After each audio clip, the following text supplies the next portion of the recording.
Hello friends, welcome to the practical post. ఈ రోజు నేను మాట్లాడబోయే అంశం, మనం వర్షాకాలంలో కార్లో వెళ్ళేటప్పుడు కార్ అద్దాల పైన, కార్ విండ్ స్క్రీన్ పైన ఫాగ్ ఫామ్ అవుతుంది కదా.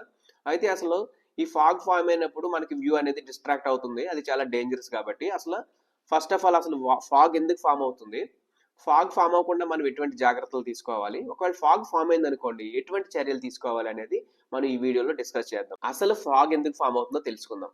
మీకు చిన్న ఎగ్జాంపుల్ ఎక్స్ప్లెయిన్ చేస్తాను. ఇది మనం డైలీ లైఫ్ లో చూసే ఎగ్జాంపుల్ అనమాట.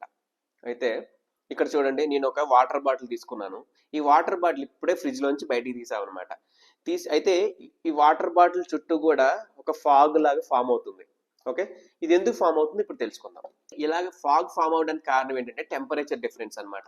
ఈ water bottle temperature atmospheric temperature కంటే తక్కువ ఉంటుంది. ఓకే, అంటే ఏంటంటే వాతావరణం టెంపరేచర్ అనేది వాటర్ బాటిల్లో ఉన్న వాటర్ టెంపరేచర్ కంటే ఎక్కువ ఉంటుంది. సెకండ్ పాయింట్, వాతావరణంలో మనకి హ్యూమిడిటీ అనేది ఉంటుంది. ఓకే, ఇప్పుడు ఏమవుతుందంటే వాతావరణంలో ఉండే హ్యూమిడిటీ ఎప్పుడైతే ఈ చల్లగా ఉన్న వాటర్ బాటిల్ సర్ఫేస్ ని టచ్ చేసిందో అక్కడ ఆ హ్యూమిడిటీ అనేది ఇక్కడ చిన్న చిన్న వాటర్ డ్రాప్లెట్స్ లాగా కండెన్స్ అవ్వడం అనేది మనం గమనిస్తాం అనమాట. ఇలా కండెన్స్ అవ్వడం వల్లనే మనకి ఫాగ్ అనేది ఫామ్ అవుతుంది అనమాట. ఇదే విషయాన్ని మనం కారు గురించి ఎలా మాట్లాడో చూద్దాం. కారు లోపల బయట, అయితే కారు లోపల టెంపరేచరు బయట టెంపరేచర్ ఎలా ఉన్నాయనేది మనం ఒకసారి గమనిద్దాం. ఓకే, ఇప్పుడు కారు లోపల టెంపరేచర్ అనేది తక్కువగా ఉందనుకోండి, అప్పుడు కారుకి బయట వైపు అంటే విండ్ స్క్రీన్ కి బయట వైపు ఫాగ్ ఫామ్ అవుతుంది అనమాట.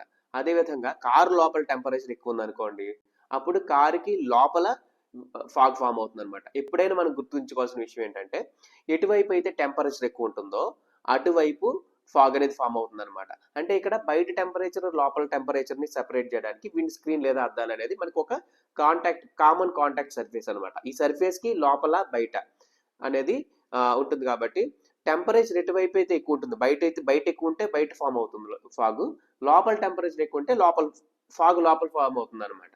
అయితే ఇప్పుడు మనం ఇక్కడ ఫాగ్ ఫామ్ అవ్వకుండా ఏం చేయాలనేది చూద్దాం. ఇందాక మాట్లాడుకున్నట్టుగా మనకి టెంపరేచర్ డిఫరెన్స్ వల్ల ఫాగ్ అనేది ఫామ్ అవుతుంది కాబట్టి కార్ లోపల టెంపరేచర్ బయట టెంపరేచర్ ఈ రెండు ఈక్వల్ గా ఉన్నాయనుకోండి, ఫాగ్ అనేది ఫామ్ అవడానికి ఛాన్స్ ఉండదు అనమాట. కాబట్టి ఫస్ట్ స్టెప్ మనం ఏం చేయాలంటే, మనకి కార్లో ఎయిర్ కండిషన్ వాడతాం కాబట్టి ఎయిర్ కండిషన్ లో మనకి రీసర్క్యులేషన్ అనేది ఒక ఆప్షన్ ఉంటుంది కదా. ఆ రీసర్క్యులేషన్ అంటే ఏంటంటే కార్లో ఉన్నటువంటి ఎయిర్ లోపల మాత్రమే సర్క్యులేట్ అవుతూ ఉంటుంది. ఆన్ చేస్తే సర్క్యులేషన్ ఆఫ్ చేసామనుకోండి, బయట ఉన్నటువంటి ఎయిర్ ని పుల్ చేస్తుంది అనమాట. అప్పుడు బయట ఉన్నటువంటి ఎయిర్ ని పుల్ చేయడం వల్ల కార్ లోపల టెంపరేచర్ బయట టెంపరేచర్ అనేది రెండు ఈక్వల్ గా ఉంటాయి. ఈక్వల్ గా ఉన్నప్పుడు ఫాగ్ అనేది ఫామ్ అవుతుంది అనమాట. ఒకవేళ కార్ లోపల ఫాగ్ ఫామ్ అయింది అనుకోండి, ఇందాక మాట్లాడుకున్నట్టుగా లోపల టెంపరేచర్ ఎక్కువ ఉండటం వల్ల లోపల ఫాగ్ ఫామ్ అయింది కాబట్టి మనం ఈ టెంపరేచర్ అనేది రెడ్యూస్ చేసుకోవాలన్నమాట.